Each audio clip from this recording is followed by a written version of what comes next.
உத்தம ஊழியன். அரசாங்க சொத்தை காவல் செய்வதற்கு கொடிய குளிருள்ள ஓரிடத்தில் சில போர் வீரர்கள் நிறுத்தப்பட்டிருந்தார்கள். குளிரின் கொடுமை தாங்க முடியாமல் பலர் சட்டத்தை மீறி ஓடி போய்விட்டனர். ஆயினும் ஒருவன் மாத்திரம் அரசு கட்டளைக்கு கீழ்ப்படிய வேண்டுமென்ற உறுதியுடன் மரணத்தை மறந்து நின்ற நிலையிலேயே நின்றான். குளிர் உடலை துளைத்தது.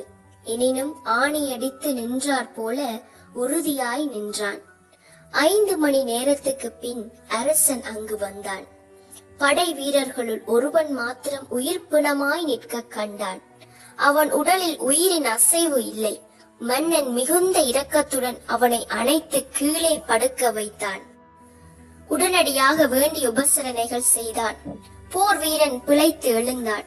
தனக்கு முன் நாட்டை ஆளும் அரசன் அமர்ந்திருக்க கண்டான். அப்பொழுது அவனுக்கு உண்டான மகிழ்ச்சியின் அதிர்ச்சியை எப்படி சொல்வது? வீரன் தலையில் ராஜகிரீடம் வைக்கப்பட்டது. அந்த போர் வீரன் மன்னனின் அன்புக்கும் மக்களின் அன்புக்கும் உரியவனாகி தலகர்த்தனாக உயர்த்தப்பட்டான்.